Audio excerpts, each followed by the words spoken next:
Hi viewers, இன்னைக்கு Learn Computer Easily சேனலில் 11th Standard Unit Test 1 Computer Science question paper பார்க்கலாம். First question, name the volatile memory. Answer is RAM. Second one, when a system restart, which type of booting is used? Answer is warm booting. Third one, 250 is referred as. Answer is PETA. Fourth one, the equivalent of 1111 binary number base 2 is அதோட hexadecimal equivalent கேட்டிருக்காங்க. Answer is F. Fifth one, which is the fastest memory? Answer is cache memory. Sixth one, display devices are connected to the computer through VGA connector. Seventh one, which of the following is not the part of a microprocessor unit? Answer is cache memory. Eighth one, operating system is a system software. Ninth one, from the options given below, choose the operations managed by the operating system. Answer is all the above. Tenth one, A plus A is equal to A. Answer is A. 10 மார்க்குக்கு 1 mark questions வரும். அடுத்தது part 2ல any 3 attend பண்ணணும், 2 mark questions. What are the components of a CPU? 3 components எழுதணும். Draw the truth table for XOR gate. XOR gate ஓட truth table எழுதணும்.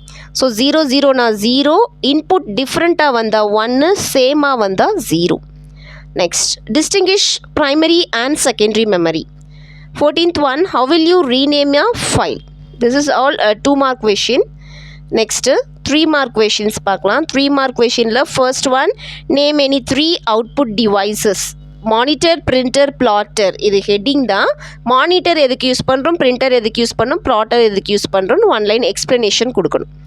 அடுத்தது, convert 75 into binary and then convert that binary number to octal. So decimal number base 10 இருக்கிறதால இது decimal number, இந்த 75 binary நம்பராக convert பண்ணணும். அந்த கன்வெர்ட் பண்ண பைனரி நம்பரை ஆக்டல் நம்பராக கன்வெர்ட் பண்ணணும். ஸோ அதுக்கு பைனரி நம்பராக கன்வெர்ட் பண்ண ஆன்சர் 1001011 பேஸ் 2 வரும். அண்ட் இட்ஸ் ஆக்டல் ஈக்குவலண்ட் வந்து 113 பேஸ் 8. ஸோ அந்த சம் வந்து எப்படி ஒர்க் அவுட் பண்ணணுன்னு பார்த்துக்கோங்க. இதில் இருக்குது. ஸோ ஃபஸ்ட்டு 75 இருக்கா, 75 வந்து நம்ம 2ஆல் எடுத்து பைனரி நம்பராக கன்வெர்ட் பண்ணோம். பைனரி நம்பராக கன்வெர்ட் பண்ணதுக்கப்புறம் வர்ற பைனரி நம்பர்ஸை ஆக்டல் ஈக்குவலண்ட்டாக மாற்றணும்.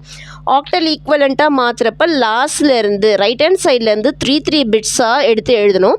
ஸோ 3 பிட்ஸாக எடுத்து எழுதுகிறப்போ எனக்கு இங்கே 1ஓட கம்ப்ளீட் ஆகாது. அதுக்கு முன்னாடி வந்து 2 0 ஆட் பண்ணால் எனக்கு 3 பிட் வந்து கவர் ஆகிடும். அப்போ முன்னாடி 2 0 ஆட் பண்ணிக்கணும். இப்போது இந்த லாஸ்ட்டு 110 மட்டும் எடுத்து அதோட டெசிமல் ஈக்குவலண்ட் என்னன்னு பார்த்தோன்னா 3. அதே மாதிரி 001 அதோடைய decimal equivalent 1. Again 001 decimal equivalent 1. So the answer is 113 base 8. Okay. And next question, classify the microprocessor based on the size of a data. So 8 bit, 16 bit, 32 bit, 64 bit. அதுதான் answer. அடுத்தது, differentiate PROM and EPROM. அதோடைய differentiation எழுதணும். அடுத்தது, answer all the questions. 5 மார்க்கில் explain the basic components of a computer with a neat diagram.